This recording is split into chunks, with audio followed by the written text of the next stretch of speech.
আগের দিন থেকে পরের দিনের কাজের রুটিনগুলো যদি মাথায় সেট আপ করে রেখে দেওয়া যায় তাহলে পরের দিনের কাজগুলো করাটা খুব ইজি হয়ে যায়। আমার যেমন গতকাল থেকে ঠিক করে রেখে দেওয়া ছিল আজকে ব্রেকফাস্টে বানাবো ছোলার ডাল আর পরোটা। সেই মতন সকালে উঠে বাকি সমস্ত কিছু কাজ সেরে নিয়ে চলে এসেছিলাম রান্নাঘরে।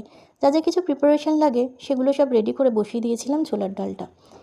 তার কারণ ব্রেকফাস্টে যেহেতু সবাই এটা খাবে তো এটাকেই আমি আগে বসিয়ে দিয়েছি। আর এই যে রেডি হয়ে গেছে ছোলার ডাল। এটা সবে নামিয়েছি বলে এখন একটু পাতলা আছে, কিন্তু কিছুক্ষণ পরে এটা একটু গাঢ় হয়ে যাবে। আর এদিকে মেখে রেখে দিয়েছিলাম পরোটার জন্য ময়দা। না, পরোটাগুলো আমি বানাবো না, আমার একটা বোন আছে, সে আসবে, সে বানিয়ে দেবে। তো হয়ে গেছে মোটামুটি ব্রেকফাস্টের প্রিপারেশন রেডি। আর এত গরম, এত গরম, গরমের এত তাপ যে ঠিক করে রেখেছিলাম এই জ্যান্ত রুই মাছগুলো দিয়ে বানাবো একটা পাতলা ঝোল। তো সেই মতো মাছগুলোকে ভালো করে ধুয়ে রেখে নুন হলুদ মেখে রেখে দিয়েছিলাম। এখানে মাছগুলোকে আগে ভালো করে ভেজে নেব। ভেজে নেওয়ার পর যা যা কিছু এখানে সবজি সিজনেবল যা যখন আছে পাতলা ঝোল করার মতো, যেমন এখানে ঝিঙে, ডাঁটা, পেঁপে, আলু, তার সঙ্গে হচ্ছে টমেটো আর কাঁচা লঙ্কা দিয়ে সব সবজি দিয়ে বসিয়ে দিয়েছি। সবজিগুলোকে মশলা দিয়ে ভালো করে কষিয়ে নিয়ে এবারে এটাকে ঝোলের জন্য পুরো রেডি করে নিলাম। হ্যাঁ, আমি চেষ্টা করি মশলা টশলা দিয়ে সব সবজি কষিয়ে নেওয়ার পরে প্রেশারে দিয়ে একটা কি দুটো সিটি মেরে নিতে, তাহলে কী হয় সবজিগুলো তাড়াতাড়ি কুক হয়ে যায়।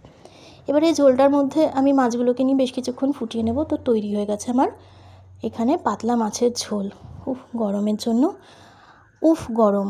আর এই গরম উফ উফ করতে করতে দেখলাম আকাশ অন্ধকার করে এসছে এবং তারপরে কিছুক্ষণের মধ্যেই শুরু হয়ে গেল মুষলধারে বৃষ্টি, তার সঙ্গে হাওয়ার তোড়। প্রচণ্ড জোরে হাওয়ার সঙ্গে, মানে ঝোড়ো হাওয়ার সঙ্গে চলতে থাকলো বৃষ্টি। এদিকে আমার চিংড়ি মাছগুলো মোটামুটি রেডি। আমাদের বাড়িতে প্রায় চিংড়ি মাছটা দেখা যায়, তার কারণ হচ্ছে আমার মেয়ে চিংড়ি মাছটা খুব পছন্দ করে, যেহেতু ও অন্যান্য মাছ খুব একটা খায় না, তো চিংড়ি মাছটা প্রায় আমাদের বাড়িতে মোটামুটি উপস্থিত থাকেই আর কি। তো চিংড়ি মাছগুলো করবো সর্ষে বাটা দিয়ে। এদিকে তো এক একবার দেখছি বাইরে ঝড় বৃষ্টির পরিমাণটা কীরকম চলছে, যেহেতু আমার একদম গ্যাসের উপরেই জানালাটা রয়েছে, তো বৃষ্টির দৃশ্য দেখছি এক একবার, আর এক একবার হচ্ছে রান্নায় মন দিচ্ছি। তো এদিকে চিংড়ি মাছের জন্য যা যা কিছু প্রিপারেশন করা সমস্ত কিছু মশলা দিয়ে কষিয়ে বসিয়ে দিয়েছি। চিংড়ি মাছগুলো ভেজে রেখেছিলাম, এবার সেগুলোকেও দিয়ে দিয়েছি। অন্যদিকে সর্ষেটা আমি বেটে রেখে দিয়েছিলাম।